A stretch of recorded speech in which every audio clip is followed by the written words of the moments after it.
Halo semuanya, Assalamualaikum warahmatullahi wabarakatuh. Balik lagi bersama gue. Kali ini gue bakal ngebahas mengenai materi past tenses. Kenapa gue lebih memilih bahas soal mengenai past tenses terlebih dahulu? Karena soal mengenai past tenses ini itu bisa dibilang lebih banyak masuk di dalam soal-soal grammar dibandingkan tenses-tenses yang lainnya. Jadi kenapa gue mutusin bahas past tenses terlebih dahulu? Nah, sebelum video ini gue udah buat materi mengenai cara cepat menghafal ke 16 rumus tenses. Nah, bagi kalian yang belum ngafalin ataupun belum mengerti mengenai ke rumus 16 rumus tenses tersebut, kalian bisa langsung nonton videonya terlebih dahulu. Nanti videonya gue taruh di description box di bawah dan juga linknya bakal gue taruh di sebelah kanan atas di sini. Nah, di bagian past tenses ini gue bakal ngejelasin mengenai bagaimana sih sebenarnya penggunaan past tenses itu di dalam grammar. Nah, sebelum kita masuk lebih jauh, gue mau kalian like dulu video ini dan jangan lupa untuk share video ini ke teman-teman kalian dan jangan lupa untuk tinggalin komentar kalian tiap kalian habis nonton video ini. Dan bagi kalian yang belum subscribe, pastinya kalian harus klik tombol subscribe dan turn on notification untuk dapatkan notifikasi setiap kali gue update video. Nah, di video kali ini gue bakal ngebahas dua jenis past tenses terlebih dahulu, yaitu simple past dan past continuous. Nanti untuk jenis past perfect dan juga past perfect continuous bakal gue buatin video selanjutnya. Kenapa? Biar videonya itu nggak terlalu panjang. Nah, oke, sekarang gue bakal ngejelasin kapan sih penggunaan simple past dan past continuous ini dalam timeline waktu. Nah, sekarang gue udah saji ini timeline waktu di mana di sini ada waktu past yaitu pada masa lampau, kemudian present, pada present ini adalah waktu pada saat kita ngomongin peristiwa. Kemudian ada future yaitu masa depan. Nah, gue udah bagi ke dalam 3 section nih. Nah, pertama, kapan sih kejadian di simple past itu terjadi?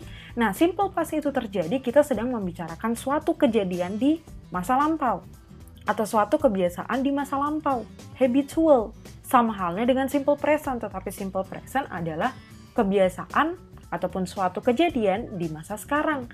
Kalau simple past dia habitual ataupun kebiasaan atau peristiwa yang teratur kejadiannya tetapi terjadi di masa lampau. Nah, kalau misalnya kita gambarkan di timeline waktu, simple past itu kejadiannya tuh hanya sebegini aja. Jadi misalnya saya makan, tapi saya makannya di masa lampau, berarti saya makannya di bagian sini aja. Beda halnya kalau misalnya kita membicarakan tentang past continuous. Kalau past continuous kita membicarakan tentang sesuatu yang sedang berlangsung. Sedang berlangsung berarti ada awal, berarti ada akhirnya juga. Berarti kita bisa bilang dia itu merupakan rentang waktu. Nah, kalau kita berbicara mengenai past continuous di masa sekarang atau di masa present, berarti kita berbicara tentang sesuatu kejadian di masa lampau yang sedang tengah berlangsung. Nah, kalau misalnya kita ngomongin di bagian present nih, kita berbicara tentang sesuatu yang terjadi di sini nih misalnya. Tetapi kejadian yang kita bicarakan past continuous itu sudah tengah berlangsung. Kita tidak tahu dia mulainya kapan. Mungkin aja dimulai dari sini dan kemudian pas kita bicarakan dia tengah berlangsung nih. Nah, kayak gini. Jadi bisa dibilang past continuous itu rentangnya lebih panjang. Kita nggak tahu dia mulainya kapan, tetapi pada saat kita bicarakan, kita mengarah ke suatu waktu di masa lalu, dia itu sudah tengah berlangsung. Misalnya dia udah berlangsung dari sini sampai ke sini, sampai pada akhirnya kita membicarakannya di sini. Dan mungkin saja dia masih tengah berlangsung sampai seterusnya kita nggak tahu. Tetapi kita membicarakannya di masa lampau, kita membicarakan suatu hal yang sedang tengah berlangsung di masa lampau. Kesimpulannya, kalau simple past itu merupakan suatu kejadian singkat di masa lampau yang bisa dibilang cuma segaris kayak gini. Kalau misalnya past continuous, rentang waktunya itu lebih panjang. Jadi bisa dibilang kejadiannya itu dari sini sampai ke sini tengah berlangsung. Jadi ada rentang waktunya. Nah, itu perbedaan antara timeline waktu antara simple past dan past continuous. Nah, setelah mengetahui kapan sih penggunaan past continuous dan juga simple past ini di dalam timeline waktu, kali ini gue bakal nge-review sedikit bagaimana sih penggunaannya di dalam membentuk kalimat positif, negatif, dan juga interrogatif. Nah, sekarang gue mulai terlebih dahulu dengan simple past. Nah, untuk kalimat positifnya sendiri, simple past itu sebenarnya ada 2 rumus. Yaitu pertama adalah yang umum kita ketahui adalah subject plus verb 2 atau kata kerja bentuk kedua atau bentuk lampaunya. Kemudian rumus yang kedua itu adalah subject plus was ataupun were. Sebenarnya di sini rumus yang kedua ini sama aja dengan rumus yang pertama. Kenapa? Karena was dan were di sini kedudukannya bukan sebagai to be, kedudukannya bukan sebagai auxiliary. Jadi ini yang harus kalian ketahui, di mana rumus yang kedua ini subject plus was atau were-nya ini berfungsi sebagai kata kerja, berfungsi sebagai main verb. Jadi sama halnya dia berfungsi sebagai kata kerja bentuk kedua. Nah, untuk rumus yang pertama ini gue kasih contoh kalimatnya. Kayak she took my wallet. Dia mengambil dompet saya. Nah, kata kerjanya kita langsung menggunakan kata kerja bentuk past dari kata take menjadi took. Dia mengambil dompet saya. Kemudian contoh yang kedua, I went to gym yesterday. Saya pergi ke gym kemarin. Nah, pada saat kita menggunakan simple past ini, kita juga bisa menggunakan kata keterangan waktu untuk menandakan bahwa dia terjadi di masa lampau. Nah, untuk contoh rumus yang kedua ini, contohnya adalah he was my boyfriend. Dia adalah pacar saya. Nah, kata was di sini kan bukan sebagai to be. Dia di sini bukan sebagai auxiliary, tetapi di sini dia sebagai kata kerjanya yang berarti adalah. Jadi, di sini kenapa rumusnya gue taruh was atau were bukan to be, karena was atau were di sini berfungsi sebagai kata kerja utama dan bukan sebagai auxiliary ataupun to be. Kemudian untuk contoh yang kedua adalah she was beautiful. Dia itu sangat cantik. Nah, seperti yang kalian tahu, kalau to be, was atau were, selain sebagai auxiliary, dia kan bisa berfungsi sebagai kata kerja utama yang fungsinya itu sebagai linking verb. Nah, gue udah jelasin materi mengenai linking verb ini, di mana linking verb itu merupakan kata kerja yang selalu diikuti oleh kata sifat. Nah, to be di sini, apabila to be tersebut itu berkedudukan sebagai kata kerja utama atau main verb, maka dia berfungsi sebagai linking verb, di mana setelahnya dia harus diikuti oleh kata sifat, bukan kata benda. Jadi kenapa setelah kata was di sini harus diikuti oleh kata sifat beautiful. Nah, untuk pola negatif dan interrogatifnya kita ubah aja kalimat ini. Pertama kita rubah dari format rumus yang pertama. Untuk kalimat negatifnya, karena di rumus simple past yang pertama ini subject plus verb 2 sama sekali tidak ada auxiliary, maka kita harus menggunakan auxiliary tambahan untuk mengubahnya menjadi kalimat negatif. Kira-kira auxiliary tambahan yang kita gunakan dalam membentuk kalimat negatif apa? Nah, benar banget kita harus pakai did untuk menandakan dia lampau. Jadi rumusnya berubah menjadi subject plus did plus not plus verb 1. Kenapa di sini pakai verb 1? Karena di sini udah ada kata did sebagai auxiliary yang menandakan kalau dia pas, terjadi di masa lampau. Makanya kata kerja yang kita gunakan dalam bentuk kalimat negatif untuk simple past kita kembalikan ke bentuk pertama. Jadi ingat, untuk bentuk negatif dari simple past kata kerjanya kembali ke bentuk awal, tetapi yang menandakan dia pas atau masa lampau adalah kata auxiliary did-nya. Kemudian contohnya kita ubah aja kalimat yang pertama atau kalimat yang berada di atas ini menjadi she did not take my wallet. Dia tidak mengambil dompet saya. Nah, karena di sini udah pakai did, kita udah tahu bahwa dia tidak mengambil dompet saya itu terjadi di masa lampau, dan kata took yang semulanya berbentuk verb 2 atau lampau kita kembalikan ke bentuk pertama. Kemudian contoh yang kedua, I did not go to gym yesterday. Saya tidak pergi ke gym kemarin. Nah, karena di sini kita pakai auxiliary tambahan did, kemudian ditambah not yang menandakan dia negatif, kemudian kata kerjanya, kata when ini kita kembalikan ke bentuk pertama, yaitu go. Kemudian untuk bentuk interrogatifnya sendiri, sama halnya dengan bentuk negatif, karena dia sama sekali tidak mempunyai auxiliary, maka auxiliary did tetap kita gunakan di bentuk interrogatif. Sehingga bentuk interrogatifnya adalah did plus subject plus verb 1. Karena yang menandakan dia pas adalah kata auxiliary did-nya. Sepanjang kita menggunakan did di simple past, maka kata kerjanya kita ubah saja menjadi verb 1 karena kata did-nya yang sudah menandakan kalau dia berbentuk lampau. Jadi apabila kalimat ini kita ubah menjadi bentuk interrogatif menjadi did she take my wallet? Jadi kata did-nya kita taruh di depan subjeknya. Kemudian yang kedua, did I go to gym yesterday? Apakah saya pergi ke gym kemarin? Nah, beda halnya untuk bentuk yang kedua ini, karena dia sudah pakai was atau were, maka pada saat kita mengubahnya menjadi kalimat negatif, kita tidak usah menambahkan auxiliary lagi. Kita hanya tinggal menambahkan kata not di belakang was ataupun were. Jadi rumusnya menjadi subject plus was atau were plus not. Contohnya nih, she was not my boyfriend. Dia bukan pacar saya. Kemudian, she was not beautiful. Karena di sini sama sekali tidak menggunakan kata kerja, karena kata kerjanya adalah was atau were, jadi sama sekali tidak ada perubahan kata kerja pertama ke kedua ataupun sebaliknya. Kemudian untuk kalimat interrogatifnya juga begitu, karena kita sudah menggunakan was atau were, sehingga kita tidak perlu menambahkan auxiliary tambahan seperti kata did. Jadi kita majukan saja was atau were-nya di depan subjek, sehingga rumus interrogatifnya menjadi was atau were plus subject plus bla bla bla komplement dan lain-lain. Sehingga kalimatnya berubah menjadi was he my boyfriend? Apakah dia pacar saya? Atau was she beautiful? Apakah dia cantik? Dan pertanyaan ini mengacu ke keadaan dia di masa lalu karena kita menggunakan kata kerja lampau yaitu was. Kemudian setelah kita memahami bentuk dari simple past, sekarang kita masuk ke tenses yang kedua yaitu past continuous. Nah, past continuous sendiri bentuk positifnya hanya ada satu, yaitu subject plus to be plus verb ing. Ingat, seperti yang gue jelasin di cara cepat menghafal ke-16 rumus tenses, apabila kalian menemukan kata continuous, itu pasti sedang berlangsung. Sedang berlangsung, ciri-cirinya dia pasti selalu menggunakan kata kerja berbentuk verb ing. Dan setiap kita pakai bentuk verb ing, dia pasti didahului oleh to be.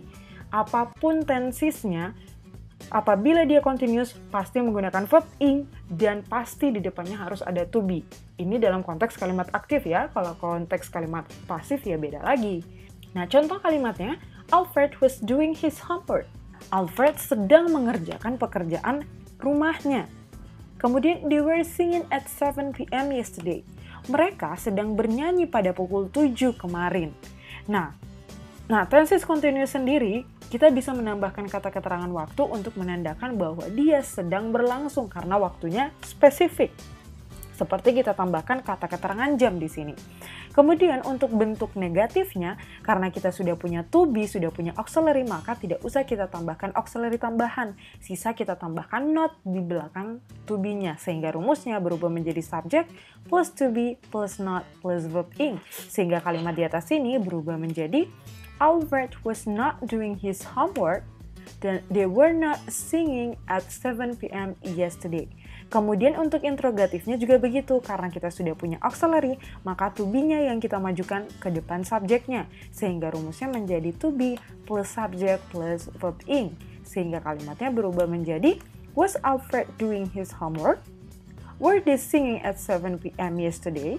Nah, sekarang kita bakal masuk ke pembahasan soalnya. Tetapi sebelum itu, gue ingetin bagi kalian yang belum like video ini, like dulu dong video ini. Dan jangan lupa buat kalian untuk share video ini ke teman-teman kalian. Dan tinggalin komentar kalian. Bagaimana sih pendapat kalian mengenai video ini? Ataupun mungkin kalian mau request satu pembahasan materi yang mungkin kalian lagi cari. Dan bagi kalian yang butuh soal-soal tambahan mengenai grammar, kalian bisa langsung follow Instagram @adevenglish di bawah sini. Di situ biasanya gue bakal share soal-soal mengenai grammar yang materinya udah gue bahas videonya di YouTube. Nah, sekarang kita akan masuk ke pembahasan soal. Untuk soal yang pertama ini gue ambil dari soal USMPK Instan tahun 2014. Kenapa gue sering ngambil soal-soal dari USMPK Instan? Karena soal-soal bahasa Inggris di USM atau ujian saringan masuk PKN STAN ini merupakan soal-soal grammar. Kalau soal SBMPTN sendiri kan kalian tahu soalnya itu merupakan soal-soal bacaan, jadi sama sekali nggak ada grammar. Nah, biasanya gue ambil soal-soal USM PKN STAN ini dalam buku-buku yang biasanya membahas ataupun merangkum soal-soal dari tahun-tahun sebelumnya. Untuk informasi buku yang biasanya gue pakai untuk cari soal-soal dan juga prediksi-prediksi soal USMPK Instan, nanti linknya bakal gue taruh di bawah mengenai informasi bukunya. Nah, sekarang kita bahas nomor 146. They blah blah blah bottle vitamin water while jogging around the station. Nah, di sini ada kata while. Nah, while itu kan artinya sementara, berarti anak kalimatnya pasti mempunyai rentang waktu yang panjang. Di sini pasti menggunakan past continuous. Nah, di sini pakai verb ing nih di sini. Nah, berarti kita mau cari di depannya dia pakai apa? Pasti past tense juga dong, karena di sini tensesnya past tenses, berarti di sini juga merupakan kalimat past tenses. Tetapi kita mau cari tahu kita pakai simple past atau past continuous. Nah, mereka bla bla bla air dalam kemasan, air vitamin dalam kemasan sementara ataupun ketika mereka sedang jogging ataupun lari. Nah, kalau misalnya kita berbicara tentang minum, berarti itu rentang waktunya panjang atau cuma pada suatu saat di masa lalu saja. Nah, kira-kira gimana? Nah, jadi kalau misalnya gue gambarin timeline-nya nih, misalnya kayak gini, berarti ini di masa lampau. Jadi ketika mereka jogging kan biasanya ada rentang waktunya nih, dari sini sampai sini. Nah, kira-kira kalau dia minum, apa dia minumnya dari awal dia jogging sampai terakhir dia jogging dia minum, atau dia hanya minum pas satu titik kejadian atau suatu masa di saat mereka jogging. Nah, kalau mereka minum, pasti itu hanya merupakan suatu saat saja. Berarti di sini tensisnya yang paling tepat adalah simple past. Simple past itu subject plus verb 2. Berarti di sini ada subjeknya, berarti selanjutnya kita cari yang kata kerja bentuk kedua. Yang mana nih? Jawaban yang paling tepat adalah option Charlie. Oke, sekarang kita masuk soal yang kedua. Soal yang kedua ini gue ambil dari soal-soal tes TOEFL. Nah, di sini ada soal she blah blah blah at me when she saw me at the airport. Ketika dia bla bla bla melambaikan tangan, ya di sini karena kata kerjanya itu ada waving dan has wave. Dia melambaikan tangan kepada saya ketika dia melihat saya di bandara. Nah, ada kata when. Nah, kalau when berarti dia menceritakan anak kalimat yang rentang kejadiannya lebih singkat atau hanya pada suatu saat saja di masa lampau, karena di sini dia menggunakan simple past. Oke, jadi she saw plus verb 2. Nah, di sini kita mau cari tahu kira-kira di sini rentang kejadian waktunya gimana? Dia melambaikan tangan, apakah dia itu merupakan suatu kejadian yang rentang waktunya panjang? Apakah dia melambaikan tangan itu hanya merupakan suatu rentang kejadian yaitu pada suatu saat saja? Nah, dia melambaikan tangan, kita melambaikan tangan hanya pada suatu saat saja, dia tidak mempunyai rentang waktu. Berarti yang paling tepat di sini kita menggunakan simple past juga, karena waktu kejadiannya itu tidak mempunyai rentang waktu. Berarti kalau misalnya mau digambarkan timeline-nya nih, kayak gini nih, di sini ada masa lampau. Nah, pada saat dia melihat saya di bandara, kayak gini, rentang kejadiannya singkat, kemudian dia pada saat itu juga dia melambaikan tangan kepada saya, terjadi pada saat yang bersamaan. Berarti yang paling tepat adalah subject plus verb 2. Pilihan yang verb 2 yang mana? Yaitu option bravo. Berarti yang paling tepat adalah wave. Nah, sekarang kita masuk ke soal yang ketiga, sama ini merupakan soal TOEFL ya. Soalnya adalah I bla bla bla the street when it began to rain. Saya bla bla bla, di sini optionnya ada walk, walked, have been walking, dan was walking, berarti di sini saya berjalan di jalanan ketika mulai hujan. Ketika mulai hujan ini tensisnya simple past, yaitu merupakan kejadian singkat di masa lampau. Berarti di sini pakai when diikuti oleh simple past, berarti di depan tensisnya juga harus past tenses, entah itu simple past atau past continuous. Nah, kita lihat konteksnya. Saya berjalan di jalan, kira-kira itu merupakan suatu kejadian yang mempunyai rentang waktu, punya awal dan akhir, atau dia cuma suatu ketika atau suatu saat di masa lampau. Nah, kalau misalnya dibuat timeline-nya seperti biasa, ini present, ini past. Kira-kira saya berjalan di jalanan itu rentangnya saya berjalan atau saya berjalan itu ada awal dan ada akhirnya. Kira-kira yang paling tepat yang mana? Nah, pada saat kita berjalan di jalanan itu pasti ada rentang waktunya, ada awal dan ada akhirnya. Dan pada saat kita berjalan di jalanan, pada saat ketika itu mulai hujan. Dan hujannya pada saat itu mulai hujan, dia merupakan suatu kejadian saja di masa lampau. Berarti kejadian yang waktunya hanya saat itu saja. Berarti konteks kalimat di depannya itu mempunyai rentang waktu yang lama. Kalau mempunyai rentang waktu, berarti di sini tensesnya yang paling tepat adalah past continuous.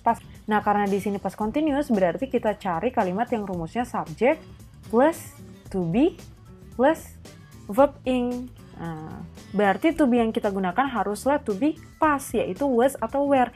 Nah, karena di sini subjeknya pakai I, berarti to be-nya harus menggunakan was. Udah jelas banget, jawabannya adalah option yang mana? Option delta. I to be past was, kemudian diikuti oleh verb ing walking. Berarti jawaban yang paling tepat yang bertensiskan past continuous adalah delta. I was walking down the street when it began to rain. Nah, mungkin itu aja pembahasan gue mengenai past tenses pada kali ini. Jangan lupa untuk follow Instagram @adefenglish di bawah ini biar kalian selalu dapetin soal-soal terbaru mengenai materi yang telah gue update videonya di YouTube. Sampai jumpa di video selanjutnya, and wassalamualaikum warahmatullahi wabarakatuh.